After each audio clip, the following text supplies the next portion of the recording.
and safety of the United States of America and its citizens. Most illegal immigration is coming from our southern border. I've said many times that the American people will not pay for the wall, and I've made that clear to the government of Mexico. NAFTA has been a terrible deal, a total disaster for the United States from its inception, costing us as much as $60 billion a year with Mexico alone in trade deficits. You say, who negotiates these deals? Not to mention millions of jobs and thousands of factories and plants closing down all over our country. On top of that are the trillions of dollars the U.S. taxpayers have spent to pay the cost of illegal immigration. Much of it has then been sent back, and much of it goes back to other countries. And oftentimes, because they don't respect us, the other countries will not accept the criminals that we send back to them that are illegally in our country. I promise you they will start accepting them again, quickly. We're not going to have them any longer. I will not allow the taxpayers or the citizens of the United States to pay the cost of this defective transaction, NAFTA, one that should have been renegotiated many years ago, except that the politicians were too preoccupied to do so. Now, these people are not in that category. You understand that. This is a different group. I think, right? To that end, the President of Mexico and myself have agreed to cancel our planned meeting scheduled for next week.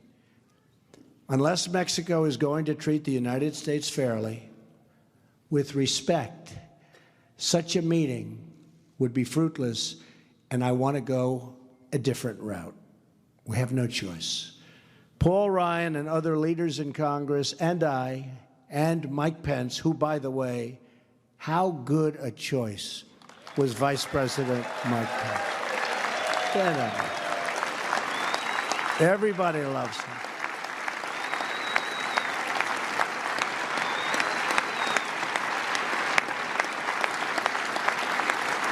In fact, anytime I got myself into a jam early, I haven't been doing this stuff too long, right? But anytime I got myself into a jam, oftentimes they'd say on television, yeah, but look, he picked Mike Pence. So he's got to have something going, right? So Mike really helped me a lot. Well, we're working on a tax reform bill that will reduce our trade deficits, increase American exports, and will generate revenue from Mexico that will pay for the wall if we decide to go that route. It is time that the American people had a president fighting as hard for its citizens as other countries do for theirs. And that's exactly what I am going to do for you. Believe me. Thank you.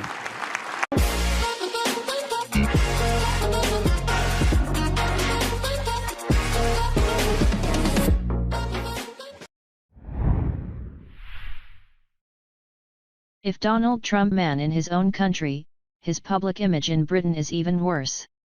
When our poll asked voters which words they most associated with Donald Trump, the most popular were dangerous, 50%, unstable, 39%, and bigot, 35%. More than half of British adults polled, 54%, expect Trump to be a below average, 10%, or awful, 44%, president. 64% believe that Trump is a threat to international stability and 56% say he isn't trustworthy. Even UKIP voters, who are generally the most positive towards the new president, are more lukewarm than enthusiastic. Although 53% of UKIP voters expect Trump to be an above-average or great president, the most commonly selected word associated with him is still dangerous, 26%, followed by intelligent, 24%. However, while they do not respect the man, voters respect the position Trump occupies.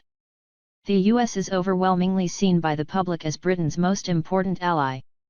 Out of a list of 13 options, 50% selected the United States compared with just 9% selecting the second most popular answer, Germany.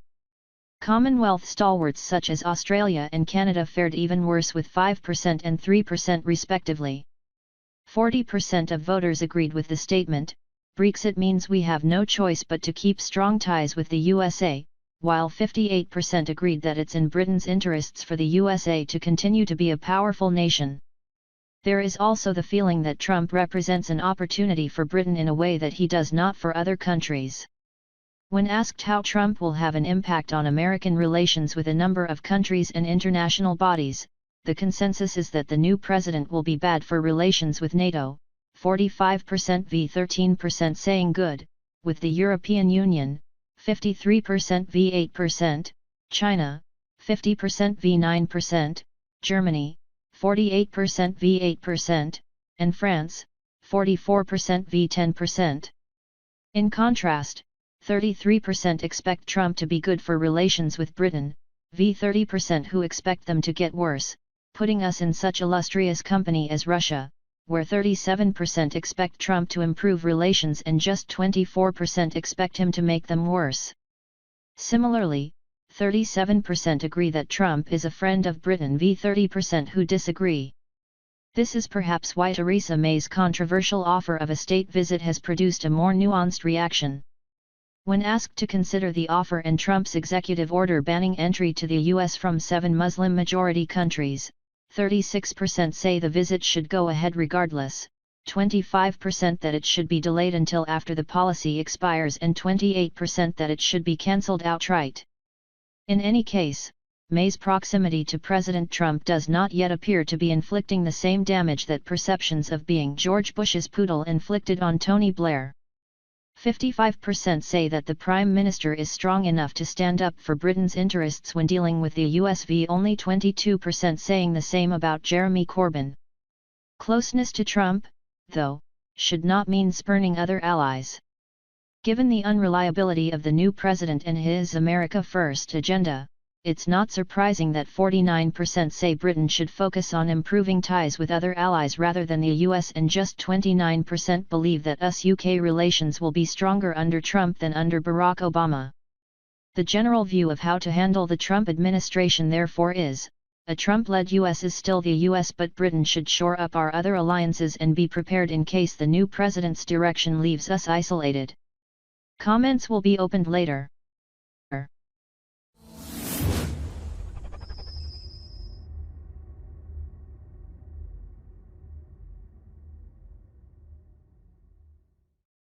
Well, look, from the very beginning of Mr. Trump's candidacy, I had criticized his tone and some of his proposals on immigration.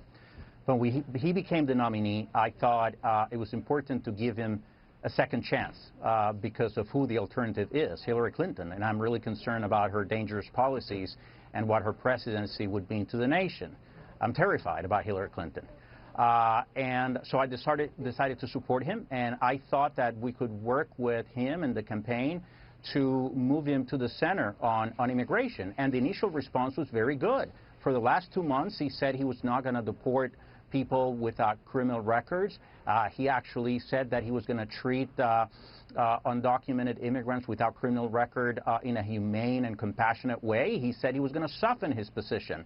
And then we heard yesterday, and I was totally disappointed, not surprised, but disappointed, and slightly misled, because he gave the impression, and the campaign gave the impression, till yesterday morning, that he was going to deal with the undocumented in a compassionate way. And in that speech, he's basically saying, we deport you or we self-deport you. It's even worse than what he initially proposed. So today I'm saying, not only I'm considering withdrawing my support, I'm telling you today I'm withdrawing my support from Donald Trump. And it's not only me, many like me think the same way. So again, you are withdrawing your support from Mr. Trump. You've made up your mind. Yes, I have. Are you throwing your support behind Hillary Clinton? Never. Hillary Clinton would be terrible for this country. I think her policies in terms of judicial appointments would be terrible. I'm really concerned about the future of the Supreme Court. And even on immigration, I mean, people who think that she's committed to immigration reform she's misleading them just like Donald Trump misled us. So, look, I don't think we have a good choice right now. I think I have to talk to our coalition of leaders and figure out, what our next step is. But certainly it's not going to be to support Trump nor Hillary Clinton.